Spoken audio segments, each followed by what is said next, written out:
નમસ્કાર વિદ્યાર્થી મિત્રો, હું શ્રેયસ વિદ્યાલયથી કિરણબેન. આજે આપણે ધોરણ 12 કોમર્સ વિષય વાણિજ્ય વ્યવસ્થા વિષયાંક પ્રકરણ 8 નાણાકીય સંચાલન ભાગ 1.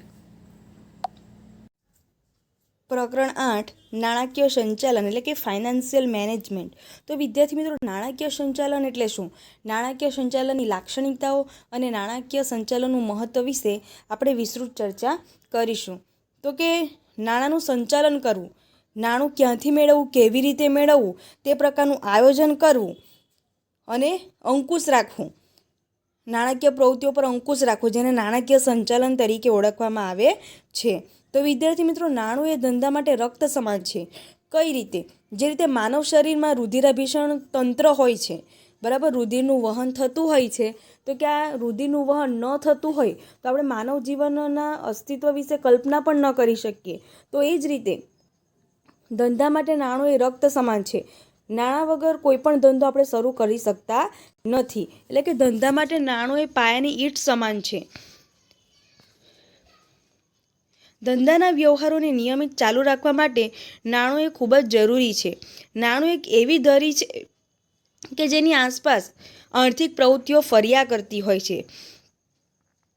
નાણાકીય સંચાલન એવી સંચાલકીય પ્રવૃત્તિ છે કે જે નાણાકીય સાધનોના આયોજન, એટલે કે નાણું ક્યાંથી મળશે, કેવી રીતે પ્રાપ્ત કરવું, એના સાધનો કેટલા પ્રમાણમાં છે, તો એ બધું આયોજન અને અંકુશ સાથે સંબંધ ધરાવે છે. નાણાકીય સંચાલન એ નાણાકીય સાધનોનો એવી રીતે ઉપયોગ કરે છે કે જેથી સંતોષકારક વળતર કમાવવા માટે નાણાંનો ઇષ્ટતમ ઉપયોગ કરી શકાય છે. ટૂંકમાં નાણાંનો આપણે ઇષ્ટતમ ઉપયોગ કરવાનો છે, એટલે કે આપણને સંતોષકારક વળતર મળી રહે એ પ્રમાણે આપણે નાણાંનો ઉપયોગ કરવાનો છે. સમયના પસાર થવા સાથે નાણાકીય સંચાલનનું કાર્યક્ષેત્ર વિકાસ પામ્યું છે. તો આમ જેમ જેમ સમયમાં પરિવર્તન થતું ગયું તેમ તેમ નાણાકીય સંચાલનનું કાર્યક્ષેત્ર પણ વિકાસ પામતું ગયું, વિસ્તરતું ગયું. તો નાણાકીય સંચાલનની વ્યાખ્યા તમને અહીં આપવામાં આવી છે. સૌપ્રથમ તો જેમાં FW પાઇસના જણાવ્યા મુજબ નાણાકીય સંચાલન એટલે શું? તો કે નાણાંના ઉપયોગ પર આધારિત આધુનિક અર્થતંત્રમાં નાણાકીય સંચાલન એટલે કે જ્યારે નાણાંની જરૂર પડે ત્યારે નાણાં મળી રહે તે પ્રમાણેની વ્યવસ્થા કરવી. તો કે આપણને નાણાં ક્યાંથી મળશે, કેવી રીતે મળશે, તો તે અંગે આપણે જે આયોજન કર્યું હોય છે અને તે મુજબ આપણને નાણાંની જરૂર પડે ત્યારે નાણાં મળી રહેવા જોઈએ એ પ્રમાણેની વ્યવસ્થા કરવી, જેને આપણે નાણાકીય સંચાલન તરીકે ઓળખી શકીએ છીએ. ત્યારબાદ રેમન્ડ જે ચેમ્બર્સના જણાવ્યા પ્રમાણે નાણાકીય સંચાલન એટલે શું? તો કે નાણાકીય બાબતો અંગે નિર્ણયો લેવા, તેનો અમલ સરળ બનાવવા, જરૂરી પગલાં લેવા અને તેની આલોચના કરવી. બરાબર, નાણાકીય બાબતો અંગે નિર્ણયો લેવા પડે, ક્યાંથી કેટલા પ્રમાણમાં નાણાં મળશે, ત્યારબાદ તેનો અમલ કરવો પડે અને તે અમલ સરળતાથી થઈ શકે તો એ માટેના જરૂરી પગલાં લેવા અને તેની આલોચના કરવી, તો કે જેને આપણે નાણાકીય સંચાલન તરીકે ઓળખીએ છીએ. પ્રોફેસર એમ કિમ્બાલના જણાવ્યા મુજબ નાણાકીય સંચાલન એટલે શું?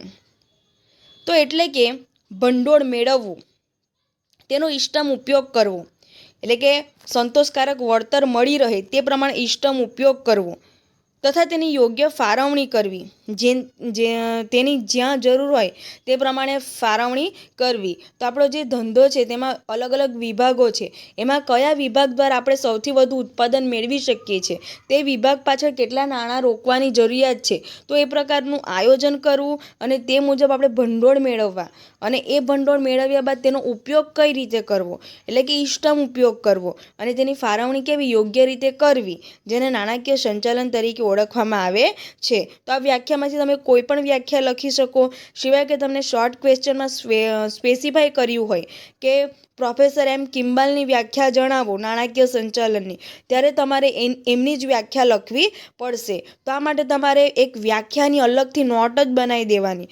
જે અલગ અલગ બધી વ્યાખ્યાઓ છે તે વ્યાખ્યાઓ તમારે લખીને એ કોઈ પણ એક વ્યાખ્યા મોઢે કરી લેવાની. દરેક પ્રકરણમાંથી વ્યાખ્યાઓ નીકળે છે, બરાબર. ત્યાર પછી લાક્ષણિકતા, મહત્ત્વના મુદ્દા, તો એની પણ એક તમારે વ્યવસ્થિત નોટ બનાવી દેવાની, જેથી જે મુદ્દા છે તે મિક્સ થઈ જ નહીં જાય એટલા માટે.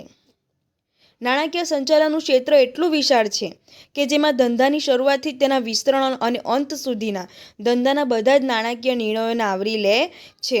તો વિદ્યાર્થી મિત્રો, આપણે કોઈપણ પ્રકારની પ્રવૃત્તિ કરવી હોય તો તે માટે આયોજન ખૂબ જ જરૂરી છે. તમારે કોઈપણ પ્રકારનો ધંધો શરૂ કરવો હોય તો તે માટે પણ આયોજન ખૂબ જ જરૂરી છે.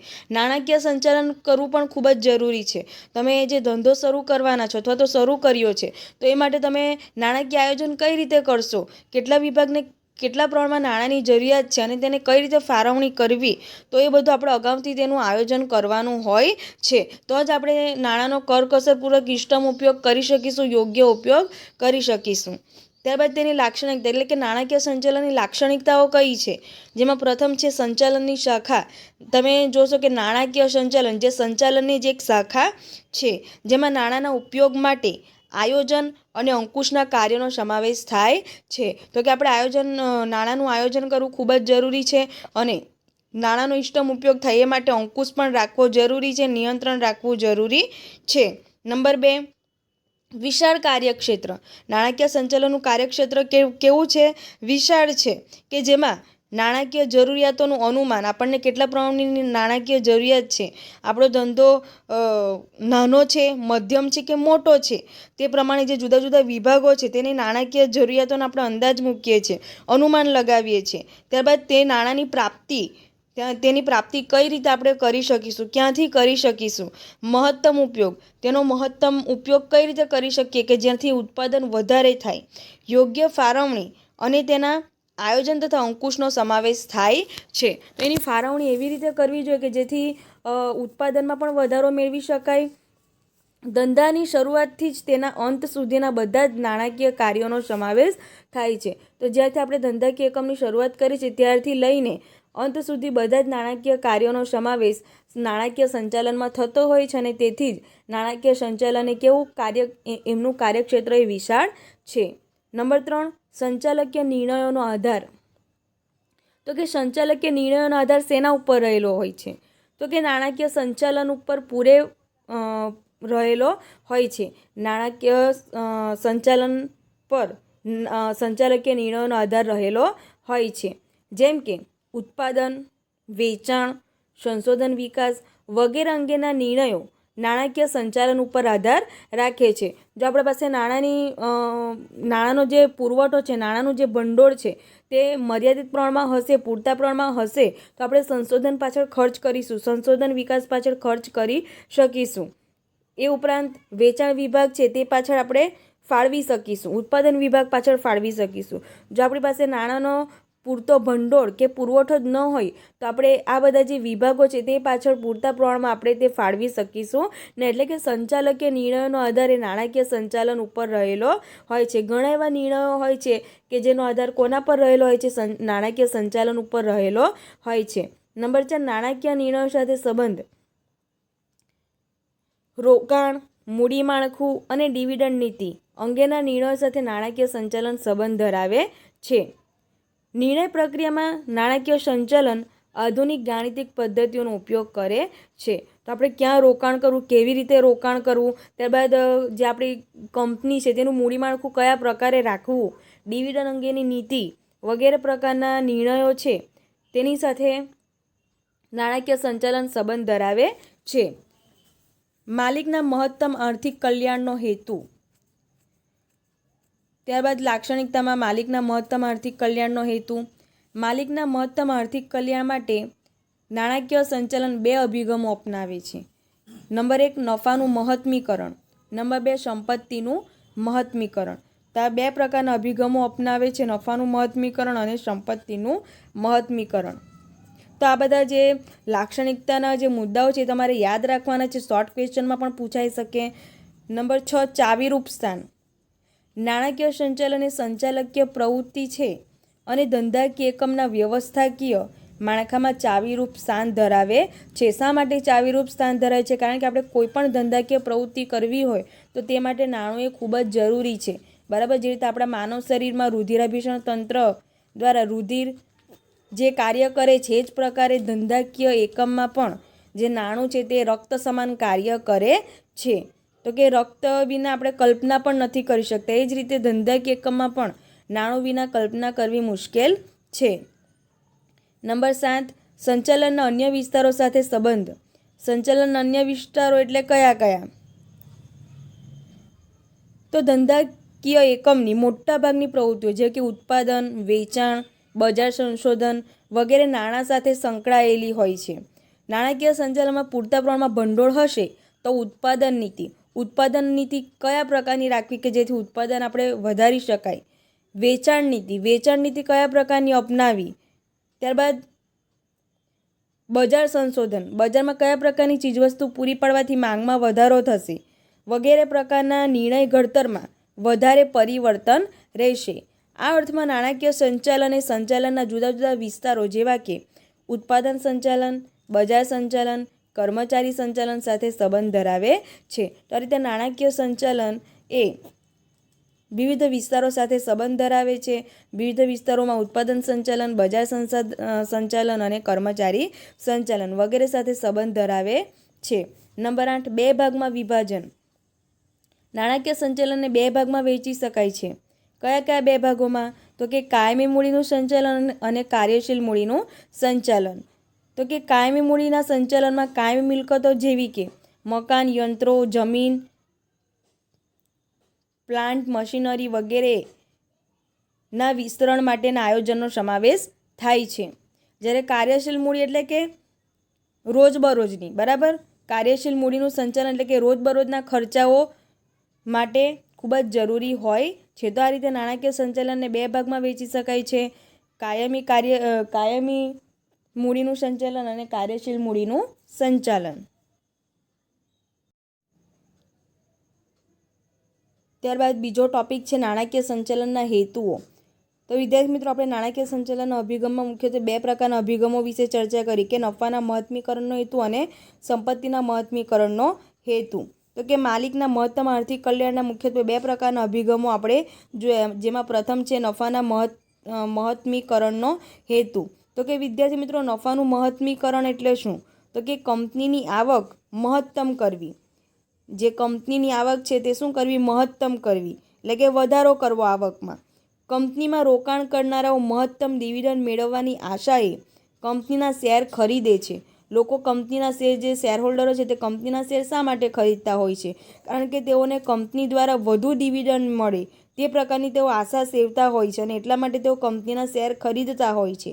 આ અભિગમ અનુસાર કંપનીએ તેના પ્રાપ્ય સાધનો દ્વારા મહત્તમ નફો કમાવવો જોઈએ અને ડિવિડન્ડ નીતિ નફાના મહત્મીકરણ ઉપર આધારિત હોવી જોઈએ. તો આ રીતે ધંધાકીય એકમની ડિવિડન્ડની નીતિ નફાના મહત્મીકરણ પર આધારિત હોવી જોઈએ જેથી નફામાં વધારો કરી શકાય. આ સિદ્ધાંત વધુમાં સૂચવે છે કે કંપનીએ માત્ર નફાકારક પ્રોજેક્ટ સ્વીકારવા જોઈએ. નફાના મહત્મીકરણના હેતુ દ્વારા કંપની શેર દીઠ કમાણી વધારી શકે છે. તો આ રીતે કંપની શેર દીઠ કમાણી વધારી શકે છે, એટલે કે આવકમાં વધારો કરી શકે છે. તો આ રીતે નફાના મહત્મીકરણનો હેતુ એ ડિવિડન્ડ નીતિ સાથે સંકળાયેલો છે. ત્યારબાદ નંબર 2, સંપત્તિના મહત્મીકરણનો હેતુ. સંપત્તિના મહત્મીકરણનો હેતુ એટલે શું? તો કે જેને ચોખ્ખા વર્તમાન મૂલ્ય તરીકે પણ ઓળખાય છે. નેટ પ્રેઝન્ટ વેલ્યુ, ચોખ્ખું વર્તમાન મૂલ્ય. તો કે ચોખ્ખું વર્તમાન મૂલ્ય શેરહોલ્ડરોની સંપત્તિનું સર્જન કરે છે. જે કંપનીના શેરહોલ્ડરો હોય છે એની સંપત્તિનું શું કરે છે? સર્જન કરે છે. આથી જ સંપત્તિના ચોખ્ખા વર્તમાન મૂલ્યમાં વધારો કરે તેવા નાણાકીય નિર્ણયો જ કંપનીએ સ્વીકારવા જોઈએ. તો કે સંપત્તિનું ચોખ્ખું વર્તમાન મૂલ્યમાં વધારો થાય એ પ્રકારના નિર્ણયો, એ પ્રકારના નાણાકીય નિર્ણયો કંપનીએ સ્વીકારવા જોઈએ. સંપત્તિના મહત્મીકરણનો અભિગમ રોકડ પ્રવાહના ખ્યાલ ઉપર આધારિત છે. તો તમને અહીં શોર્ટ ક્વેશ્ચન પૂછાય તો કે સંપત્તિના મહત્મીકરણનો અભિગમ કયા ખ્યાલ ઉપર આધારિત છે? તો કે રોકડ પ્રવાહના ખ્યાલ ઉપર આધારિત છે. આ અભિગમમાં રોકડ પ્રવાહને માપદંડ તરીકે ગણવામાં આવે છે. બરાબર, સંપત્તિના મહત્મીકરણમાં રોકડ પ્રવાહને માપદંડ તરીકે ગણવામાં આવે છે અને હિસાબી નફાને અવગણવામાં આવે છે. તો કે જે હિસાબી નફો, જે આપણે નફાના મહત્મીકરણના હેતુમાં આવક મહત્તમ કરવી એ હેતુ હતો, બરાબર, જ્યારે આમાં શું રોકડ પ્રવાહને માપદંડ તરીકે સ્વીકાર્યો છે અને હિસાબી નફાની અવગણના કરવામાં આવી છે. તો આ રીતે સંપત્તિના વર્તમાન મૂલ્ય અને જરૂરી મૂડીરોકાણ વચ્ચેનો તફાવત એટલે કે સંપત્તિનું ચોખ્ખું વર્તમાન મૂલ્ય. સંપત્તિનું ચોખ્ખું વર્તમાન મૂલ્ય, સંપત્તિનું વર્તમાન મૂલ્ય સંપત્તિ માટે જરૂરી મૂડીરોકાણ.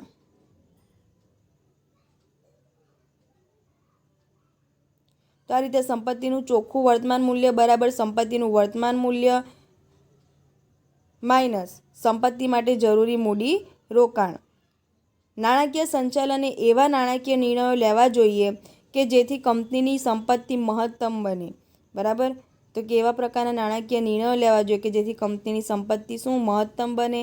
જો કંપની દ્વારા સંપત્તિનું મહત્મીકરણ થશે તો તેનું પ્રતિબિંબ શેર બજારમાં કંપનીના શેરના ભાવ ઉપર થશે. શેર બજારમાં શેરના ભાવ વધશે, પરિણામે શેરહોલ્ડરોની સંપત્તિનું મહત્મીકરણ થશે, જેના કારણે શેરહોલ્ડરોની મિલકતમાં વધારો થાય છે. તો આ રીતે મહત્મીકરણનો સિદ્ધાંત, સંપત્તિનું મહત્મીકરણનો સિદ્ધાંત, જેમાં કંપનીએ એવા પ્રકારના નિર્ણયો લેવા જોઈએ કે જેથી કંપનીની સંપત્તિનું મહત્તમ બને અને એને પરિણામે શેરહોલ્ડરની મિલકતોમાં વધારો થાય, સંપત્તિનું મહત્મીકરણ થશે. નાણાકીય નિર્ણયો લેવા માટે સંપત્તિના મહત્મીકરણનો હેતુ યોગ્ય અને સાર્વત્રિક રીતે સ્વીકાર્ય બન્યો છે. નફાના મહત્મીકરણના અભિગમ કરતાં સંપત્તિના મહત્મીકરણનો અભિગમ ચડિયાતો છે. બરાબર, શોર્ટ ક્વેશ્ચન પૂછાય તો કે નફાના મહત્મીકરણ કરતાં કયો અભિગમ ચડિયાતો છે? સંપત્તિના મહત્મીકરણનો અભિગમ, કે જેના દ્વારા શેરહોલ્ડરોની મિલકતો કે શેરહોલ્ડરોની સંપત્તિમાં પણ શું થાય છે? મહત્મીકરણ થાય છે, વધારો થાય છે.